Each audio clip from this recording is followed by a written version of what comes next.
All right, happy birthday, Carrie. Let's keep this story rolling. How my eyes look. Now, there's always going to be that one person in a group that you know that you should avoid. It's the one personality, the one bully that could somehow negatively affect your experience and probably the experience of everyone around you. And at boot camp, it's no different.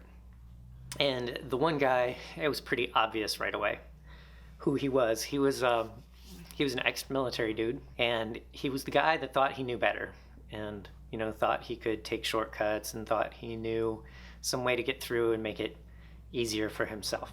He was big, probably 6 inches taller than me, 240, like big dude, thick neck, tattoos, shaved head, and after just a very few interactions, I knew I wanted to stay away from him. He was all the way up in the front, and I was all the way in the back at the beginning, so I didn't have to worry too much about it. At one point during boot camp, I don't remember when or why. I don't know if he told me to do something that I didn't do or whatever, but I ended up getting posted up. All the RDCs must not have been there, but I was just standing there, and he, pulled up toe to toe with me, and the whole posturing for trying to be intimidating and all that crap. And I just stood there, I remember looking right at his collarbone. And I'm not going to challenge this dude. I'm not going to push him. I'm not going to throw a punch. That's just dumb, especially in front of other people. So I just stood there, and it could have been for 5 seconds. It could have been for 30 seconds. It didn't matter. And then he kind of pushed me and went on his way, and everybody went about their business. So at some point, and he did that to other people too, the whole pecking order business. Because of how big he was, just physically, he ended up being one of the section leaders early on. So he was kind of in a position of pseudo power for a little bit of time. Where my story with him gets a little bit more interesting is at some point they finally let us go to the commissary. I don't remember if it was called the NEX there, but it's a little store where you can go to buy stuff. And I don't know what we were supposed to buy.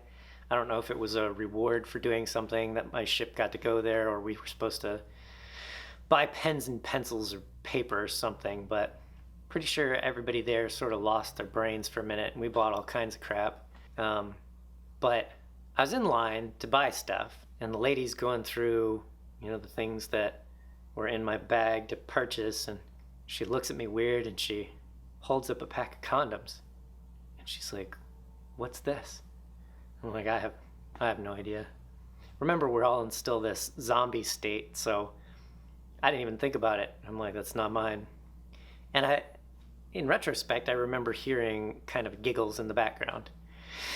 So, finished up at the commissary, and we all got back to the ship, and 100 people with these little bags of stuff, and our RDCs are like, "What did you guys all do?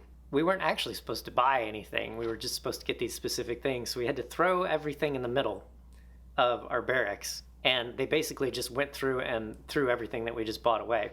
But what happened was that a good handful of people had condoms in their bags. And the RDCs were like, "All right, abandon ship, push your racks back. You all gonna get beat until we find out what's going on here." So it's, our whole ship full of people doing push-ups and sit-ups and getting yelled at about being stupid and what's wrong with all of us and all that. And he said, "You guys are going to keep doing this until somebody comes forward and says what's going on." And after some amount of time, finally, the dude, the one guy to avoid, he's like, "Fine, it was me. It was just a joke. I thought it was funny. I threw some, little packages of condoms in everybody's bags. It was just a joke." And that was the end of his time as section leader. They're like, "You don't deserve a position of responsibility, and you're done. You're out." And if you remember my other story about being the only person that folded my pants right, for whatever reason, the RDCs remembered that too. And they're like, "Hicks, you're the new section leader." And because I was the shortest of the section leaders now, I ended up being the section 1 section leader. The height line crap. But I don't remember what happened to that guy after that. I'm sure he was not particularly well liked in his prior military experience, and if that kind of personality went through to other shipboard stuff, I don't know that he was going to make it. He was just a dickhead.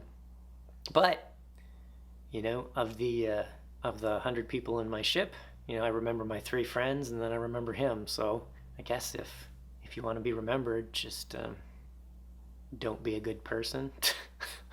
There's a good moral of a story. And I think for the next story, we'll talk about the things that I did get in trouble for during boot camp. There were a couple occasions when I did stuff wrong, and I have a little laundry list of them. So we'll go over those next time. We'll see you guys soon.